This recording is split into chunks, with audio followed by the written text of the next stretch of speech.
بسم اللہ الرحمن الرحیم۔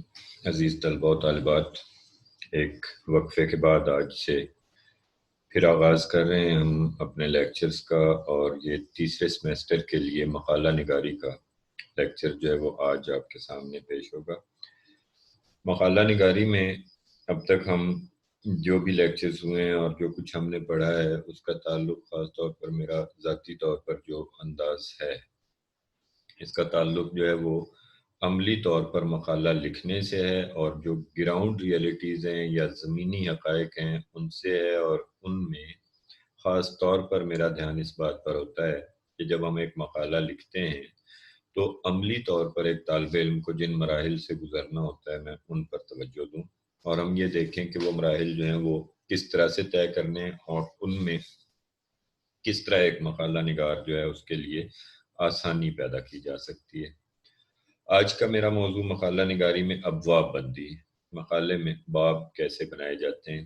اس سے پہلے ہم نے یہ دیکھا تھا کہ ایک مقالہ جب ہم لکھتے ہیں تو اس میں ہم اس کا تعارف کیسے کراتے ہیں، ہمارا ایک بیانیہ یا ہماری سٹیٹمنٹ کیسے بنتی ہے ایک جملے کی صورت میں کہ میں اس مقالے میں حقیقتاً میرا کیا کہنے کا ارادہ ہے یا میرا تھیسس ہے کیا۔ اور اس کے بعد پھر ہم نے یہ دیکھا کہ مفروضات کیسے قائم کیے جاتے ہیں، ان سے تحقیقی سوالات کیسے بنائے جاتے ہیں، مقالے کا تعارف کیسے کرایا جاتا ہے۔ یہ تمام باتیں ہم دیکھتے ہوئے پچھلے لیکچرز میں آ چکے ہیں۔ یہ لیکچر جو آج کا ہے ابواب بندی کے حوالے سے، یہ اہم ترین حصہ ہے مقالے کا کہ اس کے باب کس طرح بنائے جائیں۔ اصل میں مقالے میں اس کے باب بنانے کی پہلا سوال تو آپ کے سامنے یہ ہونا چاہیے کہ ضرورت پیش کیوں آتی ہے۔ ایسا کیوں نہیں ہوتا کہ ہم ایک مقالے کا آغاز کرتے ہیں اور اس کو سیدھے لکھتے چلے جاتے ہیں۔ اگر ہم اس سوال کا جواب تلاش کریں تو بہت کچھ ہمارے سامنے آتا چلا جاتا ہے۔ اصل میں ابواب بندی کی ضرورت اس لیے پیش آتی ہے کہ ہر تھیسس کا کچھ نہ کچھ فکری پس منظر ہوتا ہے، اور ہر تھیسس کے کچھ نہ کچھ تفصیلات ہوتی ہیں ہر تھیسس کی، اور اس تھیسس کے کچھ نہ کچھ آگے اثرات ہوتے ہیں۔ چنانچہ جب ہم ایک ابواب بندی کرتے ہیں کسی بھی موضوع کے بارے میں، تو در حقیقت ہم اس موضوع کے ان حصوں کو الگ الگ کرتے ہیں اور ان میں باہمی ربط تلاش کرتے ہوئے اس کو ایک نامیاتی وحدت میں پرو دیتے ہیں۔ اب یہ اصطلاح میں نے استعمال کی، نامیاتی وحدت، آرگینک یونٹی انگلش میں اس کو کہتے ہیں، آرگینک یونٹی۔ نامیاتی وحدت یہ ہے کہ جب آپ ایک پورا تھیسس پیش کرتے ہیں یا ایک کہانی لکھتے ہیں مثال کے طور پر، تو اس کے تمام حصے آپس میں اس طرح مربوط ہوں کہ اس میں سے کسی حصے کو الگ نہ کیا جا سکے۔ ایسا ممکن نہ ہو کہ آپ ایک حصہ نکال لیں اور پھر بھی کہانی کا ربط باقی رہے۔ کہانی کا ربط ٹوٹ جائے تو اس کا مطلب ہے کہ وہ کہانی نامیاتی وحدت میں پروئی ہوئی تھی، اور اس کا ہر واقعہ گزشتہ واقعات کا ایک منطقی نتیجہ تھا۔ آپ جب ایک مقالہ لکھتے ہیں تو اس مقالے میں آپ جو بھی بات کرتے ہیں وہ بات گزشتہ باتوں کا منطقی نتیجہ ہونی چاہیے، اور ایک ایسی ترتیب میں آپ کے مقالے کو چلنا چاہیے کہ آپ آئندہ آنے والی باتوں کی بنیاد پہلے ابتدائی حصے میں مقالے کے پیش کر دیں، تاکہ وہاں جب آپ دلیل دیں تو آپ یہ کہہ سکیں کہ ہم اس بنیاد پر یہ دلیل دے رہے ہیں۔ چنانچہ ابواب بندی میں آپ کو اس بات کا خاص خیال رکھنا ہوتا ہے کہ آپ کی فکری سمت کیا ہے، آپ کی ڈائریکشن کیا ہے۔ ابواب بندی سے پہلے آپ کو بہت وضاحت کے ساتھ اور بہت آپ کو خود کو بہت واضح طور پر یہ پتہ ہونا چاہیے کہ میں اس مقالے میں میرا مقصد کیا ہے، میرا تھیسس کیا ہے، میں نے کیا سوچا ہے اس مقالے میں کہ میں نے اس کو کس سمت میں لے کر جانا ہے۔ اب آپ دیکھیے مثال کے طور پر اب ابواب بندی کس طرح سے ہم کرتے ہیں کہ ہم ایک شخصیت پر کام کرتے ہیں، فرض کیا شخصیت ہے ہمارے سامنے، تو اگر ہم دنیا کی کسی بھی بڑی شخصیت کے بارے میں، وہ ادبی ہو یا وہ سائنس کے بارے میں ہو یا کسی بھی شخصیت کے بارے میں جاننا چاہیں، تو سب سے پہلے ہمیں آغاز کیسے کرنا چاہیے؟ سوالات سے۔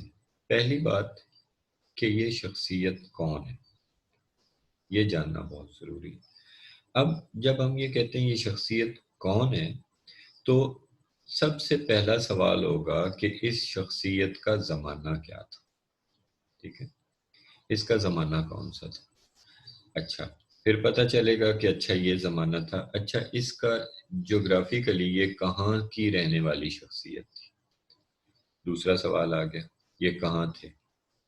پھر پہلا ہوا یہ کب تھے، دوسرا یہ کہاں تھے، تیسرا سوال ہوا کہ اس زمانے میں کیا ہو رہا تھا جس زمانے میں یہ شخصیت تھی، زمانے میں کیا ہو رہا تھا، اور چوتھا سوال یہ ہوتا ہے کہ یہ کس ماحول میں پلے، ان کے گھر میں کیا ہو رہا تھا، ٹھیک ہے؟ چنانچہ اب یہ ہم تمام حقائق اکٹھے کرتے چلے جاتے ہیں۔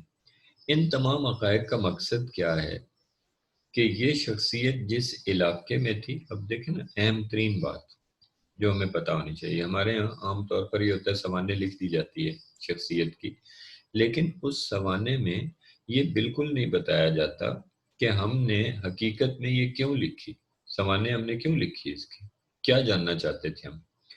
تو ان حقائق کو جاننے کا بنیادی مقصد کیا ہوتا ہے کہ جس زمانے میں یہ شخصیت موجود تھی، اس زمانے کے یہ حالات تھے، اور اس شخصیت کے گھر کے یہ حالات تھے، یہ نظریاتی اور فکری طور پر ایسے پس منظر میں تھی یہ شخصیت، تو ان حالات نے اور ان ذاتی محرکات نے، ذاتی حالات نے اس شخصیت پر یہ اثرات مرتب کیے، ٹھیک ہے؟ مثال کے طور پر علامہ اقبال کی مثال لے لیں کہ علامہ اقبال کی شاعری جب ہم دیکھتے ہیں، فرض کیا کہ ہم نہیں جانتے کہ اقبال کون تھے، ہم ان کی شاعری دیکھتے ہیں، ہم فیصلہ کرتے ہیں کہ ہم ان کے بارے میں کچھ لکھیں گے، تو سب سے پہلا یہ سوال ہوگا کہ علامہ اقبال کس زمانے میں تھے، ٹھیک ہے؟ اب یہ زمانہ ہمیں پتہ ہے کہ وہ جو 19ویں صدی کے آخری دہائیوں میں ان کا جو ہے وہ نفسیاتی ساخت ان کی ترتیب پا رہی تھی، اور یہ وہ زمانہ تھا جب انگریز حکمران تھے اور مسلمان جو ہیں وہ ایک مظلوم طبقے کے طور پر انگریزوں کے ماتحت تھے، اور سر سید احمد خان کی کوششوں سے کچھ حالات بہتر ہونے شروع ہوئے تھے، اسلام جو ہے اس کے حالات خراب ہو چکے تھے سارا۔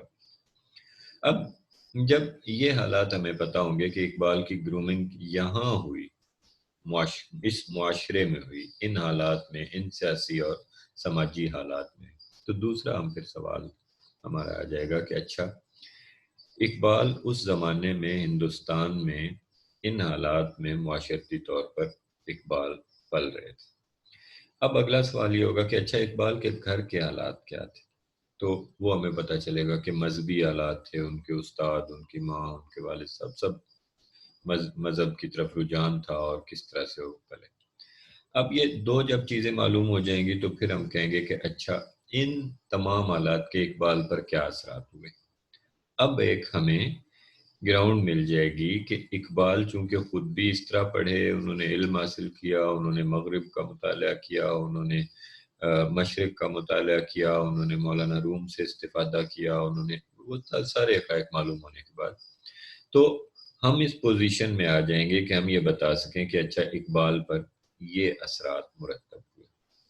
یا مثلا کوئی اور مجید امجد کو آپ لے لیں، ان کا آپ اسی طرح کہ وہ کس زمانے میں تھے، ان کے اپنے ذاتی حالات کیا تھے، اور ان تمام چیزوں نے مل کر ان کی نفسیاتی ساخت کیسی بنائی۔ اب یہ پورا ایک جو مجموعہ ہے یہاں تک پہنچنا کہ کیا اثرات مرتب ہوئے، یہ ہمیشہ شخصیت کے ضمن میں پہلا باب ہوگا کہ ہم اس شخصیت کے بارے میں یہ جانتے ہیں کہ یہ ایسی شخصیت تھی۔ اس کے بعد اگلا سوال یہ آ جائے گا کہ زمانے نے جو اثرات مرتب کیے اس شخصیت پر، اس زمانے کے حالات نے اور اس متعلقہ شخصیت کے ذاتی حالات نے جو اثرات مرتب کیے، ان پر اس متعلقہ شخصیت کا رد عمل کیا تھا، ریئیکشن کیا تھی. کیونکہ ظاہر ہے وہ شخصیت ہمارا موضوع اس لیے ہے کہ اس نے کچھ ایسا کیا ہے جو تاریخ میں زندہ رہے گا. تو کیا ریئیکشن تھا اس شخصیت کا؟ اب جب ہم اس کا رد عمل دیکھتے ہیں تو در حقیقت ہم اس کی تخلیقات کی بات کر رہے ہوتے ہیں کہ انہوں نے جو کچھ لکھا کیا لکھا. ٹھیک ہے، اس کی تفصیل ہمیں معلوم ہونی چاہیے. اب جب اس کی تفصیل کا ہمیں پتہ چلتا ہے کہ یہ کچھ لکھا، تو اس کے بعد وہ جو کچھ لکھا ہوتا ہے اس کو ہم تجزیہ اس کا کرتے ہیں کہ اس کی کتنی اقسام ہیں، کیا کیا کیٹیگریز ہیں، کیا کیا لکھا، اور ان کو الگ الگ کر لیتے ہیں. مثال کے طور پر غالب. اب غالب کے بارے میں جب ان کے تمام پچھلے حالات دیکھ کے، ان پر جو اثرات ہوئے اس کو دیکھ کے، ان کی ذاتی زندگی دیکھ کے پھر ان کے رد عمل پر ہم آئیں گے تو ہم کہیں گے کہ غالب نے غزل لکھی. ٹھیک ہے، لیکن غزل کے ساتھ ساتھ انہوں نے خطوط بھی لکھی. ٹھیک ہے، اب یہ دو الگ الگ ان کی کاوشیں ہیں جو انہوں نے کی. غزل ان کی اور ایک تخلیقی ان کا جو دھارا ہے وہ ہے، اور ان کے خطوط جو ہیں وہ ایک مختلف دھارا ہے. چنانچہ اب ہم ان کو الگ الگ کر کے ڈسکس کریں گے.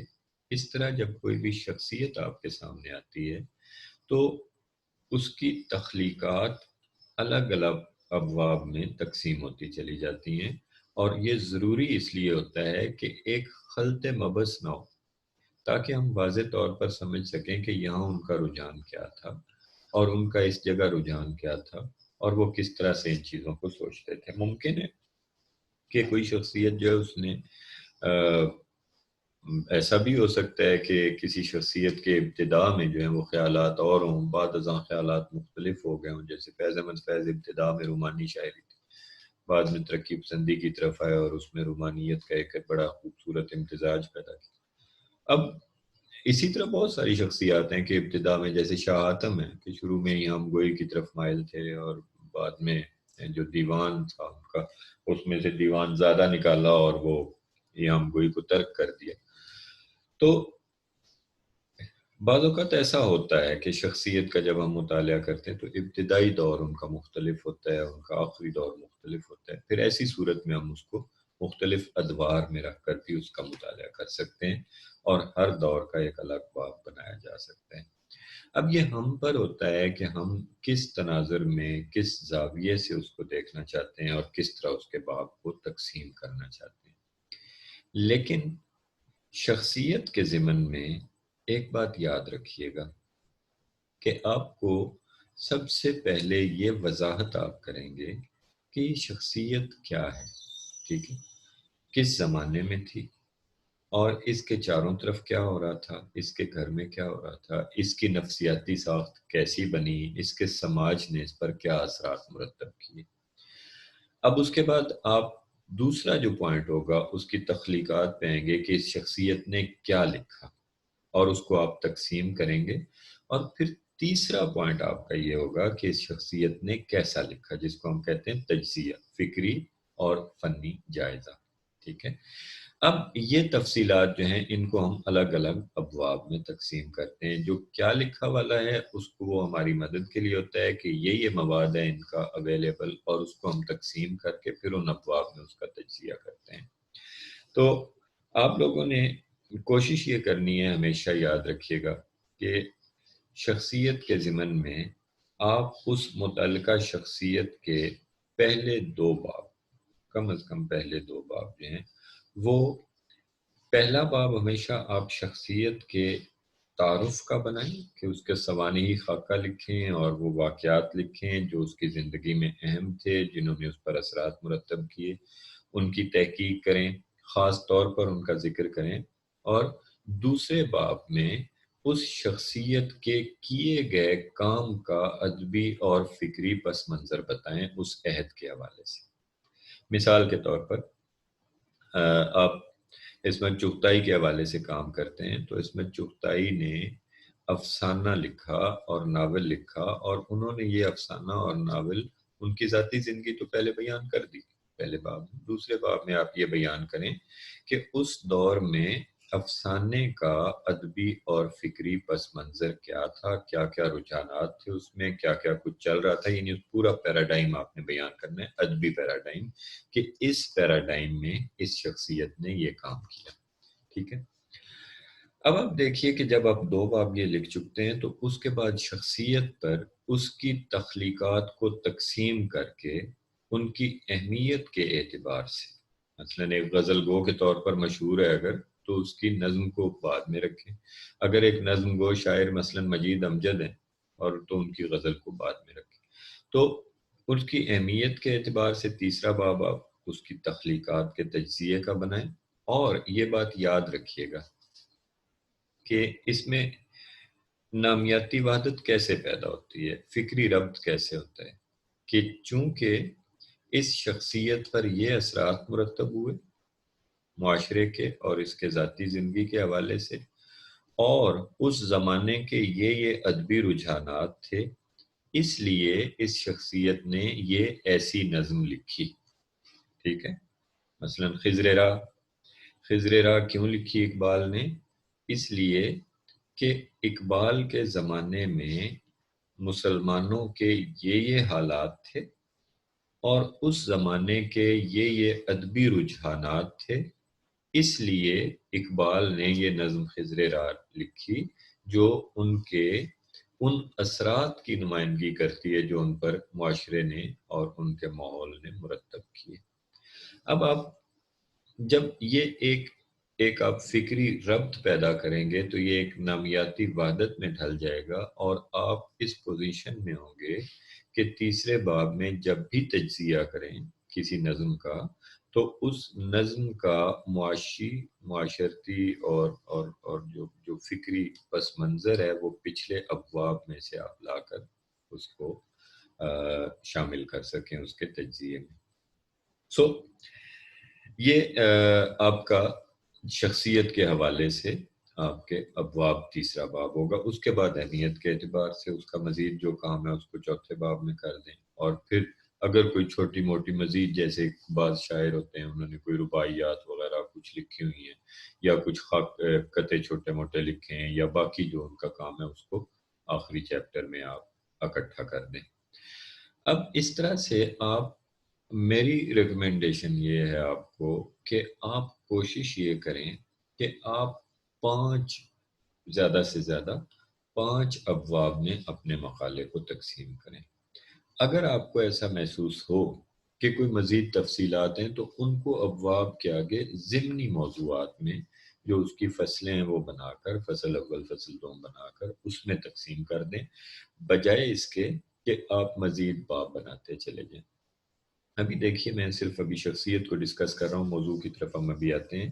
تو شخصیت کے حوالے سے ڈاکٹر گیان چند نے ایک ان کی کتاب جو تحقیق کا فن ہے اس میں بہت ساری چیزیں انہوں نے سامنے لائے ہوئے ہیں اور خاکے انہوں نے بنانے کی کوشش کی ہے. تو شخصیت کے حوالے سے جو انہوں نے خاکہ بنایا اس کی ابواب بندی میں آپ سے ڈسکس کرنا چاہ رہا ہوں. ڈاکٹر گیان چند نے تحقیق کا فن میں، یہ آپ کے سامنے ہے، تحقیق کا فن میں انہوں نے عصمت چغتائی کا خاکہ بنایا ہے. اور یہ خاکہ جو ہے یہ اگر آپ دیکھیے اس کو تو یہاں انہوں نے یہ تحقیق کا فن میں یہاں انہوں نے لکھا ہوا ہے، یہ اس کا تحقیق کا فن کا غالباً چوتھا باب ہے، چوتھا باب خاکہ بنانا، اور صفحہ 106 ہے یہ. ٹھیک ہے. یہاں پر چونکہ پی ڈی ایف میں ہے تو 124 صفحہ آ رہا ہے. یہ دیکھیے گا کہ وہ کہتے ہیں ذیل میں نمونے کے طور پر مختصراً کچھ شاعروں اور نثر نگاروں پر تحقیقی کام کے خاکے بنا کر درج کیے جاتے ہیں. یہ نقش اول ہے، مطالعے کے بعد ہم ان میں ترمیم و ترقی کی جا سکتی. اب دیکھیے یہ نقش اول تو ہیں اور ڈاکٹر گیان چند کا نام بہت بڑا ہے، بڑا معتبر نام ہے، لیکن جیسے میں نے آپ کو سکھایا ہے کہ تحقیق میں ایک محقق جو ہے وہ مقلد نہیں ہوتا، تقلید نہیں کرتا. ہم اس کا تجزیہ منطق کے اصولوں کے مطابق کرتے ہیں کہ انہوں نے جو خاکے بنائے ہیں وہ کیسے ہیں اور کیا انہیں مزید بہتر بنایا جا سکتا ہے یا نہیں. اب آپ دیکھیے کہ یہ پہلا خاکہ چھوڑ دیں حکیم محمد بخش ماجور، کیونکہ داستان گو تھے، ان کے بارے میں داستان نگاری انہوں نے کی ہے، گلشن نوبہار ان کی تھی.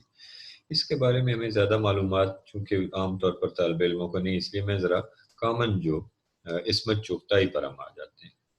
عصمت چغتائی ایک افسانہ نگار ہیں اور ان کے بارے میں خاکہ بناتے ہوئے ڈاکٹر گیان چند نے اس کا سب سے پہلے نمبر 1 سوانح اور شخصیت کو رکھا. پھر اس کے بعد وہ سوانح اور شخصیت کے بعد کہتے ہیں نمبر 2 ما قبل اور معاصر ادبی ماحول. بالکل درست ہے، پہلا باب درست ہے، دوسرا بھی درست ہے، بالکل جیسے ہونا چاہیے. جیسے میں نے عرض کیا کہ سب سے پہلے آپ شخصیت بیان کریں کہ بھئی یہ کون تھے، یہ کب تھے، ٹھیک ہے، یہ کس ماحول میں تھے، ان کے معاشرے کے رجحانات کیا تھے، ان کے گھر کے رجحانات کیا تھے اور ان پر ان کے کیا اثرات مرتب ہوئے. اب عصمت چغتائی کے بارے میں ہمیں یہ پتہ چل گیا. دوسرا کہ ان سے پہلے اور ان کا معاصر کنٹمپریری ان کا جو ادبی ماحول تھا وہ کیسا تھا. اب ادبی ماحول سے یہاں پر مراد یہ ہے کہ کیا رجحانات چل رہے تھے، فکری سطح پر ادب کہاں تھا، ادبی قدریں کیسی تھیں، فنی سطح پر ادب میں کیا کیا کچھ ہو رہا تھا. یہ تمام چیزیں اس میں شامل ہو جاتی ہیں اور ہم اس کا پورا ایک عکس بنا لیتے ہیں کہ اچھا یہ ذاتی زندگی ہے اور یہ ان کے چاروں طرف کا ادبی پیراڈائم ہے. اب اس کے بعد تیسرے نمبر پر انہوں نے عصمت کے افسانوں میں سماجی اور معاشی شعور. اب آپ یہ لفظ ذہن میں رکھیے گا، سماجی اور معاشی شعور، معاشرتی ہونا چاہیے تھا یہاں پہ، معاشی لکھ گئے. جی تو معاشی جو ہے وہ تو مالی یا اکنامک سے ریلیٹڈ چیزیں ہوتی ہیں نا، تو اس کو معاشی اس کو انہوں نے کہہ دیا. میرا خیال ہے معاشرتی لکھنا چاہ رہے تھے. اس کے بعد وہ کہتے ہیں عصمت کے افسانوں میں جنسی اور نفسیاتی حقیقت نگاری. اب ان دو اصطلاحات کو بھی سامنے رکھیے گا، ذہن میں رکھیے گا، یہ دو چیزیں. اس کے بعد یہ کہتے ہیں کہ عصمت کے ناولوں کی طرف آ گئے 5ویں نمبر. چھٹے پہ آ گئے عصمت کے ڈرامے، 7ویں پہ آ گئے عصمت کا سوانح ناول، ٹھیک ہے، وہ الگ کر دیا اس کو. اور پھر 8ویں پہ زبان اور اسلوب اور خاتمہ. آپ لوگ اگر تھوڑا سا غور کریں تو آپ کو اندازہ ہوگا کہ یہ جو علاقہ ہے یہ پورا 3 سے لے کر 9 تک، اسے آپ مزید بہتر بنا سکتے ہیں. ٹھیک ہے، اب آپ دیکھیے کیسے بہتر ہم بنا سکتے ہیں کہ یہ جو تنقیدی اصطلاحات بیان کی گئی ہیں، سماجی اور معاشی شعور ہو گیا، معاشرتی شعور ہو گیا، جنسی اور نفسیاتی حقیقت نگاری ہوگی، ان کو الگ کر لیں. آپ دوسرے کے بعد تیسرا جو اس میں باب بنتا ہے اس کو بنائیں عصمت چغتائی کے افسانے، کیونکہ غالب رجحان ان کا ہے. اب یہ جو افسانے ہیں عصمت چغتائی کے، ان میں یہ سب کچھ تلاش کریں. ان افسانوں میں سماجی اور معاشی شعور، معاشرتی شعور تلاش کریں. ان افسانوں میں جنسی اور نفسیاتی حقیقت نگاری تلاش کریں. ہو سکتا ہے کہ ان افسانوں میں آپ کو اور بھی بہت کچھ مل جائے. ہو سکتا ہے کہ ان افسانوں میں آپ کو مذہبی رجحانات پر کیے گئے طنز مل جائیں. ہو سکتا ہے ان افسانوں میں آپ کو مغایرت کے تصورات ملیں. ان افسانوں میں آپ کو وجودیت کے تصورات ملیں. ہو سکتا ہے ان افسانوں میں آپ کو ترقی پسندی نظر آئے. بہت کچھ نظر آئے. تو اب آپ تنقید کی اچھی کتاب لیں، جو کریٹیکل ٹرمز کی جو کتابیں آپ کو ملتی ہیں، ٹھیک ہے، ڈکشنری آف لٹریری ٹرم ہو گئی، یا مطلب ہے جو اردو میں بھی آپ کو بہت سی کتابیں مل جائیں گی. یہ کتابیں لیں اور افسانے کے حوالے سے جو مختلف اصطلاحات ہیں ان کی ایک لسٹ بنائیں اور پھر وہ چیزیں تلاش کریں ان افسانوں میں، تاکہ آپ اس باب کو، اس کا تجزیہ کرتے ہوئے ایک اچھے نقاد کی طرح دیکھ سکیں. اب اس کے بعد آپ عصمت کے ناولوں پر الگ اس کے، یعنی آپ چوتھا چیپٹر بنائیں، اس کا چوتھا باب بنائیں عصمت کے ناول. اور ان ناولوں میں آپ ان کے ناولوں کو جہاں باقیوں کو ڈسکس کریں وہاں ان کا سوانح کا ناول جو ہے اس کو بھی لے آئیں بیچ میں، ٹھیک ہے. اور ان تمام ناولوں میں ایک بار پھر یہ سب کچھ، ان کے یہ نفسیاتی حقیقت نگاری اور فلاں اور سب کچھ، یہ ناول کی ٹیکنیک کے حوالے سے ان ناولوں میں تلاش کریں. تو آپ کے جب یہ 4 باب بن جائیں گے تو اس کے بعد آپ عصمت کے ڈرامے لیں اور یہ کوشش کریں کہ ان اثرات کے تحت اور اس ماحول میں ان کے افسانوں پر جو کچھ اثرات تھے وہ ان کے ناولوں میں اور ان کے ڈراموں میں بھی نظر آتے ہیں۔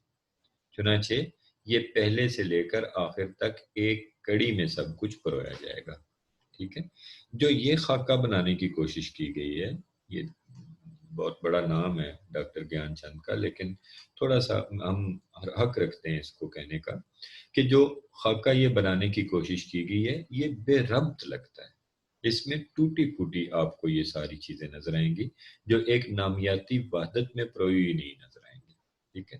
تو اب یہ جو کہا انہوں نے زبان اور اسلوب، اس کو آپ الگ ایک فنی تجزیے کے تحت ایک باب کی صورت دے سکتے ہیں، لیکن اکثر یہ ہم لوگ کرتے ہوتے ہیں کہ ہم جب مثلا افسانوں کا باب ہم نے بنایا ہے تو اسی کے اندر دوسری فصل افسانوں کا فنی جائزہ اس میں لے آتے ہوتے ہیں۔ اسی طرح ناول میں ناولوں کا فکری تجزیہ الگ اور فنی الگ کر دیتے ہیں، پھر ڈرامہ ہوتا ہے تو فکری الگ اور فنی الگ تجزیہ کر دیتے ہوتے ہیں۔ تو یہ باب کے اندر ہی یہ چیزیں رہ جاتی ہیں۔ تو شخصیت پر کام کرتے ہوئے آپ نے یہ بات ذہن میں رکھنی ہے کہ کسی بھی شخصیت کو ہم نے اس طرح نہیں دیکھنا کہ اس کے تمام چیزیں جو ہیں وہ 8-9 جو ہیں اس کو لکھ دیں، بلکہ اس شخصیت کو اس کے رجحانات کے حوالے سے تقسیم کر کے 5 ابواب میں تقریباً آپ نے بنا لینا ہے اور پھر اس کے بعد اس کا تجزیہ کرتے چلے جانا۔ ابواب بندی کے ضمن میں آپ کے سامنے یہ مثال پیش کر رہا تھا۔ اب تھوڑا سا اس سے ہٹتے ہیں اور موضوع کی طرف آتے ہیں کہ مختلف اگر ہمیں موضوعات پر کام کرنا پڑ جائے تو ان کو ہم کیسے کریں گے۔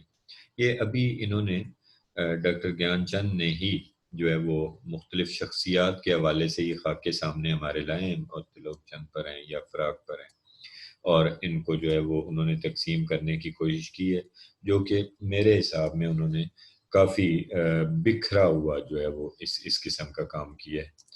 تو پھر اس کے بعد وہ تاریخ ادب کی طرف آتے ہیں کہ تاریخ ادب پہ اگر لکھنا ہو تو اس کو کیسے ہم کریں گے۔ اردو زبان و ادب پنجاب میں 1800 تک انہوں نے یہ بنانے کی کوشش کی ہے، لیکن یہ تاریخ ادب کے موضوعات جو ہیں یہ اکثر ہمارے طالب علم جو ہیں یہ موضوعات نہیں لیتے، اور ان موضوعات کو ایم فل کی سطح پر کوشش بھی یہ ہوتی ہے کہ ایسے موضوعات طالب علموں کو نہ دیے جائیں۔ کبھی کبھار ہم کچھ موضوعات جو ہیں، جیسے پچھلے سال میں نے ایک موضوع جو ہے وہ دیا ایڈٹ کرنے کے لیے، جو پریم ساگر کتاب لکھی گئی تھی اس کو اردو زبان میں ایک ہندو رائٹر ہیں انہوں نے اس کو لکھا تھا، تو وہ ایڈٹ کرنے کے لیے اس کا نسخہ دیا۔ وہاں پر کچھ تاریخ کا حصہ آ جاتا ہے، تحقیق آ جاتی ہے تاریخ کے حوالے سے، لیکن اگر آپ دیکھیں کہ ڈاکٹر گیان چند جو تاریخ کے حوالے سے اردو زبان و ادب کا آغاز اور پنجاب جنہوں نے یہ جو دیا ہوا ہے، اس میں جو انہوں نے ذیلی موضوعات دیے ہیں وہ بذات خود پورے مقالے جو ہیں وہ بن جاتے ہیں، اور یہ بہت زیادہ پھیلا ہوا کام ان کا جو انہوں نے یہ موضوعات جن کو ڈسکس کیا ہے، ٹھیک ہے۔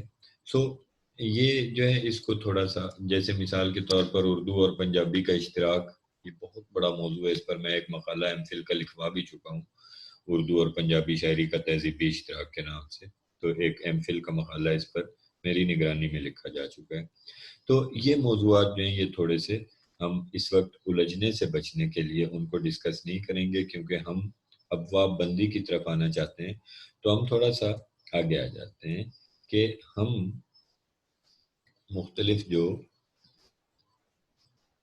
مختلف اس سے موضوعات ہیں وہ کیسے ہیں کہ جس میں فکری سطح پر ہم مطلب دیکھتے ہوتے ہیں۔ میں نے اس کے لیے آپ کے ساتھ ڈسکس کرنے کے لیے 2 اور خاکے ان میں سے الگ کیے ہیں جن کو ہم تنقیدی نقطہ نظر سے دیکھیں گے، اور وہ ابھی سامنے ہمارے آ جائیں گے۔ ایک یہ البتہ میں ڈسکس آپ سے کرنا چاہتا تھا جس کو میں تلاش کر رہا تھا، اردو میں ادبی تحقیق پہلی جنگ عظیم کے بعد۔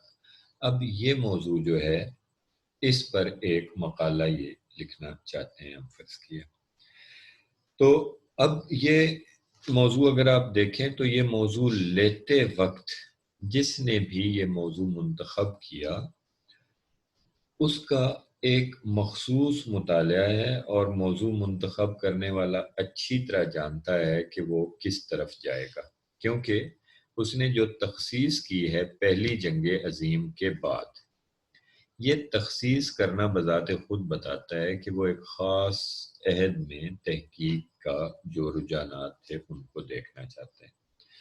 اب آپ یہ دیکھیے کہ اگر مثلا ہم یہ مقالہ لکھنا چاہیں تو ہم کیا کریں گے؟ سب سے پہلی چیز یہ ہے، انہوں نے کہا ہے تحقیق کیا ہے اور تحقیق و تنقید کا رشتہ کیا ہے۔ یہاں مجھے ان سے اختلاف۔ اگر یہ موضوع لیا جاتا پورے اردو زبان میں ادبی تحقیق، تو پھر تو یہ یہاں پر تحقیق کیا ہے ہونا چاہیے تھا، لیکن جب یہ موضوع لیا گیا ہے تو اس کا مطلب ہے کہ ابتدائی مباحث سے آگے آ کر یہ موضوع لیا گیا، ٹھیک ہے۔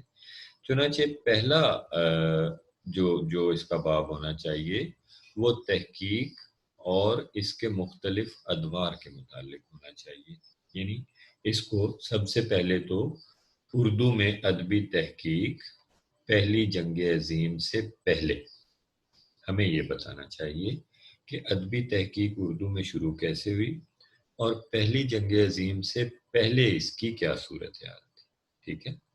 اس کے بعد ہمیں آگے آنا چاہیے، تحقیق کیا ہے کی طرف اگر جائیں گے تو بہت زیادہ تفصیلات میں چلے جائیں گے۔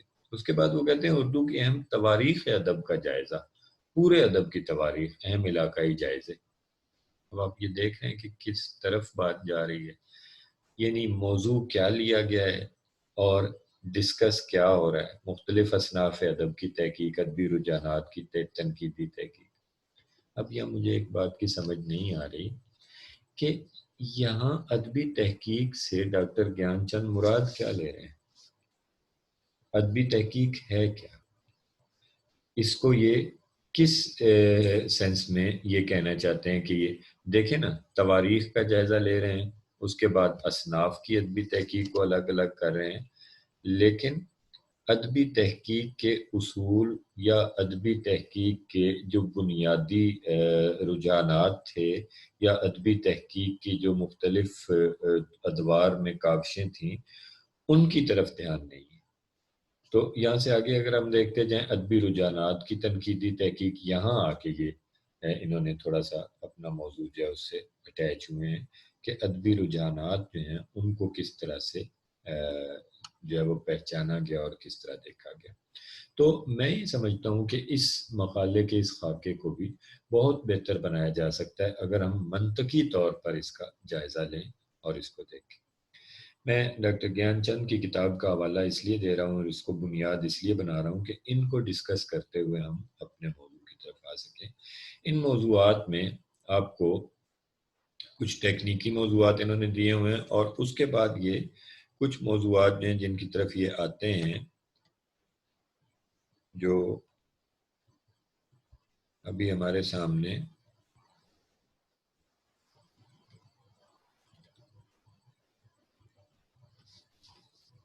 جی یہاں دیکھیے گا، اردو کی نئی شاعری، ماحول، نفسیات اور فن کے آئینے میں، یہاں آ کر یہ ڈاکٹر گیان چند جو ہیں یہ ان موضوعات کی طرف آتے ہیں جو میں ڈسکس کرنا چاہتا ہوں، جو آج کے دور میں شخصیات کے علاوہ ہمارے طالب علم زیادہ تر جس قسم کے موضوعات لیا کرتے ہیں۔ اب انہوں نے یہ موضوع لیا ہے اردو کی نئی شاعری، ماحول، نفسیات اور فن کے آئینے میں۔ اول تو یہ موضوع جو ہے اس کا تھوڑا سا، ایک تو ماحول ہو گیا، ایک نفسیات اور فن۔ کس کی نفسیات؟ ٹھیک ہے، یہ تھوڑا سا دیکھنا پڑے گا۔ اب جب یہ یہاں پہ یہ موضوع لے لیتے ہیں تو میں نے جیسے کہا کہ کس کی نفسیات، تو فوراً جو سننے والا ہے اس کے ذہن میں کچھ سوالات جاتے ہیں۔ سب سے پہلے اس کے ذہن میں سوال جاتا ہے کہ یہ نئی شاعری کیا ہے، اردو کی نئی شاعری سے کیا مراد ہے، ٹھیک ہے۔ دوسرا سوال اس کے ذہن میں جائے گا کہ اس نئی شاعری کو ماحول کے آئینے میں کیوں دیکھنا چاہ رہے ہیں اور نفسیات اور فن کے آئینے میں کیوں دیکھنا چاہ رہے ہیں، اور اس سے مراد کیا ہے، یہ ماحول، نفسیات اور فن سے مراد کیا ہے۔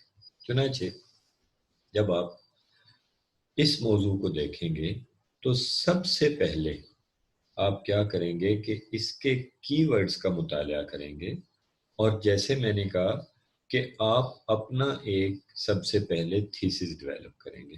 یعنی یہاں پر ہمارا کیا تھیسس ہوگا، جو یہ موضوع دیا گیا ہے جو ہمارے سامنے ہے، کہ تھیسس ہمارا یہ ہوگا کہ چونکہ اردو کی نئی شاعری پرانی شاعری سے مختلف ہے، اس لیے اس شاعری کا اس ماحول، اس انفرادی اور اجتماعی نفسیات اور فن کے آئینے میں جائزہ لینا ضروری ہے جو اسے تبدیل کرنے کا باعث بنے۔ ٹھیک ہے، یعنی تھیسس ہمارا یہ ہے کہ اردو کی شاعری ایک خاص ڈگر پر چلتی آ رہی تھی، لیکن ایک مقام پر آنے کے بعد وہ شاعری تبدیل ہو کر نئی شاعری میں بدل گئی۔ اب ہم یہ جاننا چاہتے ہیں کہ یہ شاعری نئی شاعری میں بدلی تو کیوں بدلی، وہ کون سا ماحول تھا جس نے اسے تبدیل کیا، وہ کیسی نفسیات تھی جسے اس نے تبدیل کیا، اور اس میں فنی سطح پر کیا تبدیلیاں ہیں، ہم یہ جاننا چاہتے ہیں۔ ٹھیک ہے، اب اس کے لیے اگر میں خاکہ بناؤں گا تو میں سب سے پہلے یہ بتاؤں گا کہ یہ پرانی شاعری، نئی شاعری کیا ہے، میرے سامنے سوال ہوگا، اور اس سوال کا جواب دینے کے لیے میں پہلے بتاؤں گا کہ پرانی شاعری کیا تھی، کیونکہ اگر پرانی شاعری کا ہمیں نہیں پتا تو نئی کا کیسے پتا چل سکتا ہے، اگر ہمیں اندھیرے کا نہیں پتا تو اجالے کا کیسے، ضد سے چیزیں پہچانی جاتی۔ اب پرانی شاعری اور نئی شاعری کا ایک میں تفصیلی تعارف دوں گا کہ اردو میں ایسے شاعری ہو رہی تھی اور ایسی شاعری ہو گئی۔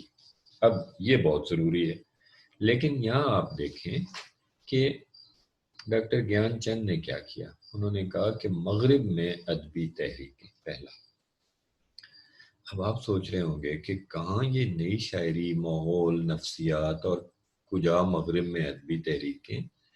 اصل میں ہوا کیا ہے کہ ڈاکٹر گیان چند نے جو جس طرح یہ بعض اوقات میتھمیٹکس پڑھاتے ہوئے، ریاضی پڑھاتے ہوئے اکثر اساتذہ یہ غلطی کر جاتے ہیں نا کہ وہ سمجھتے ہیں کہ طالب علموں کو تو ان چیزوں کا پتہ ہے بیچ میں، اور وہ بہت سی چیزیں چھلانگ لگا جاتے ہیں۔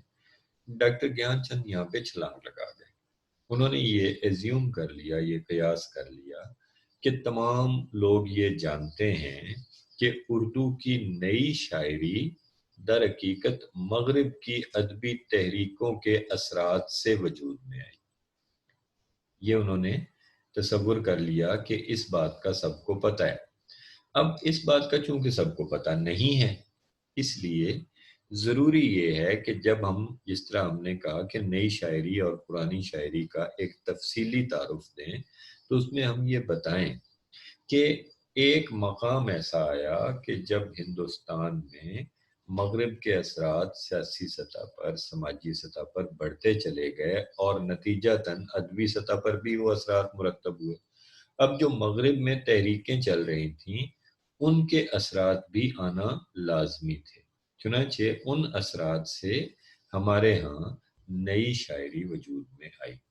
اب وہاں پر ہم کہیں گے کہ وہ مغربی تحریکیں کیا تھیں، اسی باب کے اندر، اس کو الگ باب کی صورت نہیں دیں گے۔ پھر اس کے بعد جس طرح وہ کہہ رہے ہیں ہم مصر مغربی سماج اور ادب، اب دیکھیں نا، ادبی تحریکیں نئی شاعری کے قیام کا باعث بنی، اور ان ادبی تحریکوں کی بنیاد اس دور کا مغربی سماج اور ادب تھا جو ہمارے ماحول اور نفسیات پر اثرات مرتب کر رہا تھا۔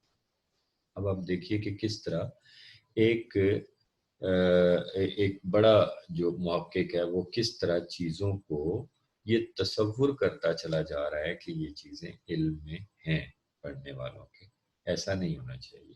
اگر آپ اس طرح کریں گے تو آپ کا مقالہ ٹکڑوں میں تقسیم ہو جائے گا اور اس میں رب نہیں رہے گا۔ ٹھیک ہے، اس کے بعد آپ دیکھیے کہ یہاں وہ کہتے ہیں نئی اردو شاعری سے پہلے اردو میں آزاد نظم، ترقی پسند شاعری میں نئے منتشر ذہن کی چلتی ہیں۔ ٹھیک ہے، اب آپ یہ دیکھیے کہ نئی اردو شاعری سے پہلے کیا تھا. اب یہاں پہ آ کر ڈاکٹر گیان چند نے یہاں پہ آ کر وہ پہلے باب والا کچھ سلسلہ شروع کیا. ٹھیک ہے. اب یہاں مجھے ایک اور بات کی سمجھ نہیں آئی کہ ڈاکٹر گیان چند کی نئی شاعری سے مراد کیا ہے. اگر انہوں نے ہمیں یہ بتایا ہی نہیں یہاں پہ کہ نئی شاعری سے میری مراد کیا ہے, تو ہم کیسے جان سکتے ہیں کہ وہ کیا کیا کام کرنا چاہ رہے ہیں.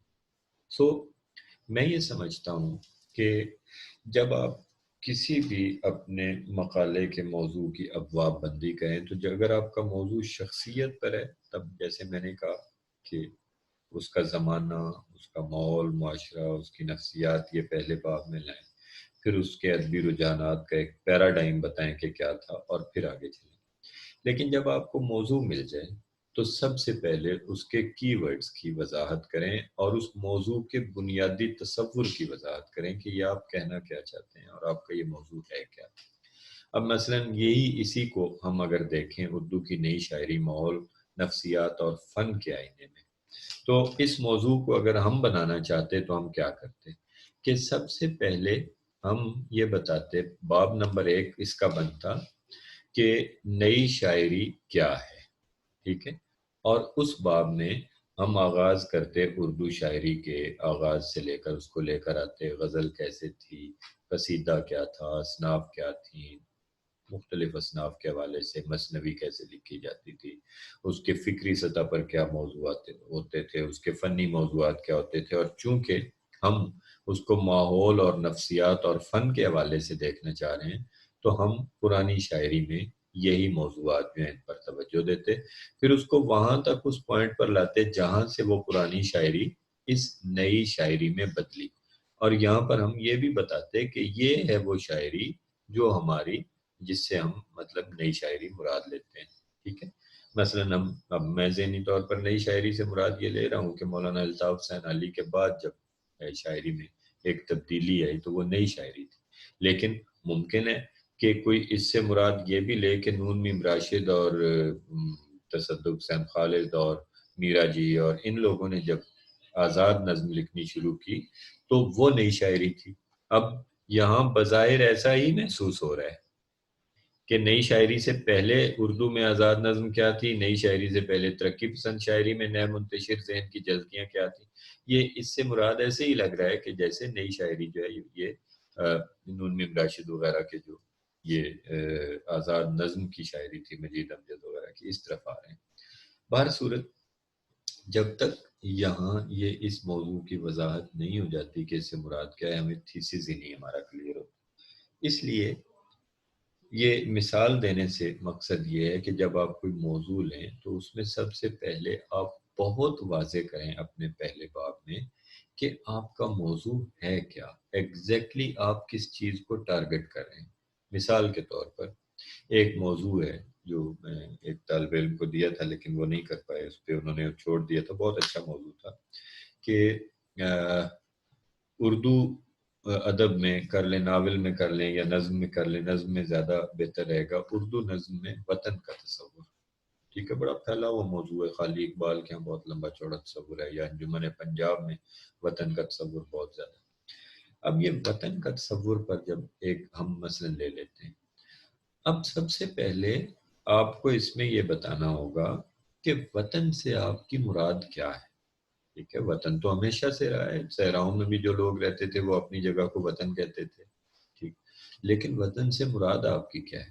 یہاں پہ مراد اس سے ہے نیشنلسٹک سٹیٹ جو صنعتی دور کے ساتھ وجود میں آئی, اس سے پہلے جو تصور نہیں تھا. یہ جو نیشنلسٹ سٹیٹ کا تصور ہے نا جو جدید دور میں, کہ جیسے فرانس جو ہے وہ ایک ملک باؤنڈریز میں, یا ہندوستان یا پاکستان یا انگلینڈ ایک جو سرحدوں کے اندر ملک بند کر دیا گیا اور پھر اس ملک میں مخصوص قوانین نافذ کیے گئے اور اس کو جس طرح سے چلایا گیا. یہ جدید نیشنلسٹک سٹیٹ کا کنسیپٹ ہے جس کے بارے میں اقبال نے کہا تھا نا کہ ان تازہ خداؤں میں بڑا سب سے وطن ہے, جو پیرہن اس کا ہے وہ مذہب کا کفن ہے.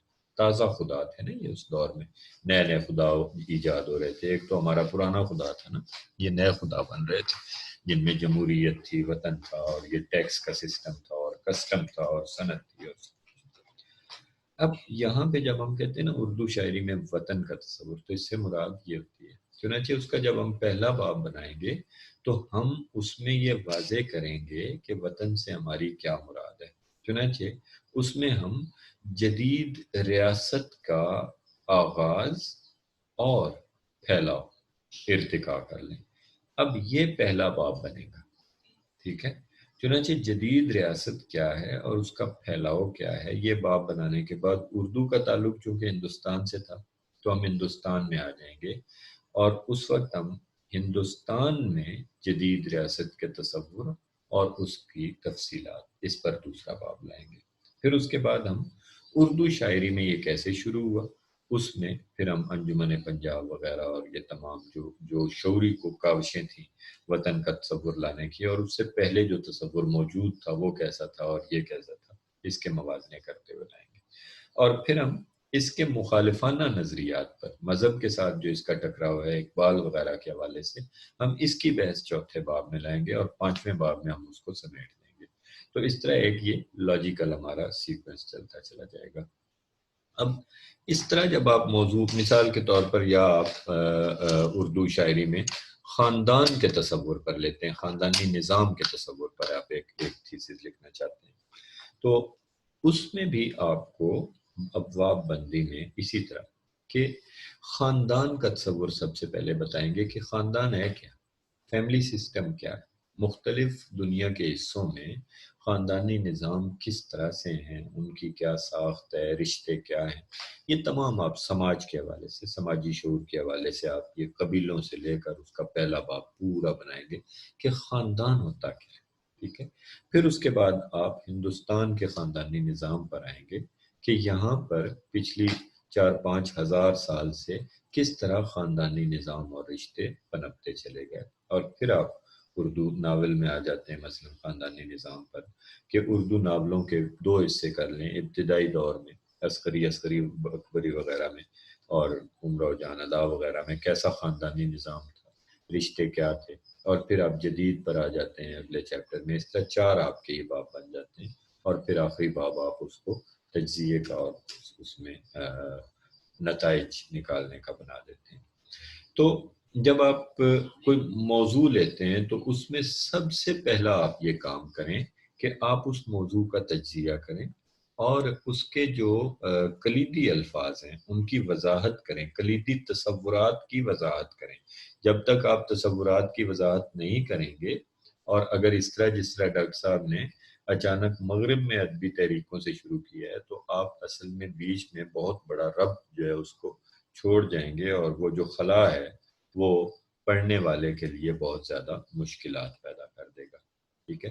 اسی طرح ایک اور مثال دیکھیے، اب وہ اردو اور ہندی میں کھڑی بولی، ایک انہوں نے یہ خاکہ ڈاکٹر گیان چند نے دیا ہوا ہے، تو اس کا آغاز وہ کرتے ہیں کھڑی بولی سے پہلے کا لسانی پس منظر۔ اب اگر آپ غور کریں تو ایک بار پھر وہی غلطی ہوئی ہے، آپ سمجھ سکتے ہیں کیا غلطی ہوئی ہے، ٹھیک ہے۔ غلطی یہ ہوئی ہے کہ ہم میں سے بہت سے لوگوں کو یہ پتہ ہی نہیں کہ کھڑی بولی کیا ہوتی ہے، ٹھیک ہے۔ چنانچہ ہمیں پہلے تو یہ پتہ ہونا چاہیے کہ یہ بولیاں کون کون سی ہیں اور ان میں سے کھڑی بولی کون سی، ٹھیک ہے۔ یہ دوسرا باب ہونا چاہیے جو یہاں پہ انہوں نے جو بیان کیا لسانی پس منظر میں، یہ دوسرا باب آنا چاہیے، اور پہلا باب جو ہے وہ اس کا ہونا چاہیے تعارفی باب کہ یہ ہے کیا، ٹھیک ہے۔ اور پھر تھیسس کیا ہے، کہنا ہم کیا چاہتے ہیں، اردو اور ہندی میں کھڑی بولی کیا مطلب، اس کی سٹیٹمنٹ ہماری کیا ہوگی۔ ہم کہیں گے کہ چونکہ اردو اور ہندی زبان میں پس منظر کے طور پر کھڑی بولی مشترک ہے، اس لیے اس کا مطالعہ کیا جائے تو ان دونوں زبانوں کے رشتے جو ہیں ان کا زیادہ بہتر پتہ چل سکے گا۔ یہی یقیناً اس کا جو مقصد ہے وہ نکلے گا کہ اردو اور ہندی کے پس منظر میں کھڑی بولی مشترک ہے، اور یہ بولی جو ہے یہ ان دونوں زبانوں کے رشتے کے لیے زیادہ ہمیں رہنمائی فراہم کر سکتی ہے۔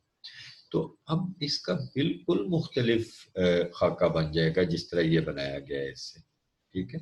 تو پھر اس کا کھڑی بولی کا تجزیہ اور وہ سارا وہ بعد میں کیا جا سکتا ہے، ٹھیک ہے نا۔ اب ذرا اس سے آگے چلتے ہیں، اردو ہندی کا رشتہ ایک تاریخی مطالعہ، یہ چونکہ ڈاکٹر گیان چند کا تعلق ہندوستان سے، اس لیے ان کی کوشش یہ تھی ہندو مذہب سے کہ وہ ان کے باہمی رابطے اور رشتوں پر کچھ نہ کچھ خاکے دے سکیں۔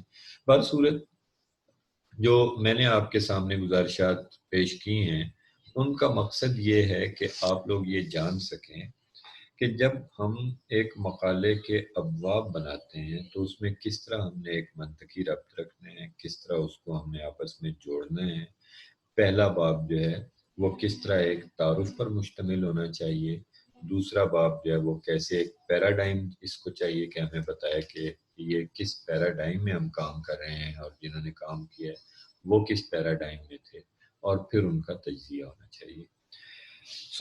یہ گزارشات آپ کے سامنے میں نے پیش کی ہیں۔ عملی طور پر آپ جو بھی خاکہ آپ کے ذہن میں ہو اپنے موضوع کا، آپ اس پر کام شروع کریں اور آپ اس کی ابواب بندی کریں، اور وہ ابواب بندی جو ہے وہ آپ جو ہے اس کو اس لیکچر کی روشنی میں دیکھیں، اس میں منطق تلاش کریں اور اس کا ایک ربط بنائیں، ایک نامیاتی وحدت اس میں پیدا کریں اور اس پر کام کریں، تو انشاءاللہ تعالیٰ آپ کے لیے یہ ایک عملی سطح پر کام بھی آسان ہو جائے گا۔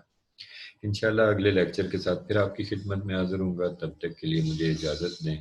خدا حافظ۔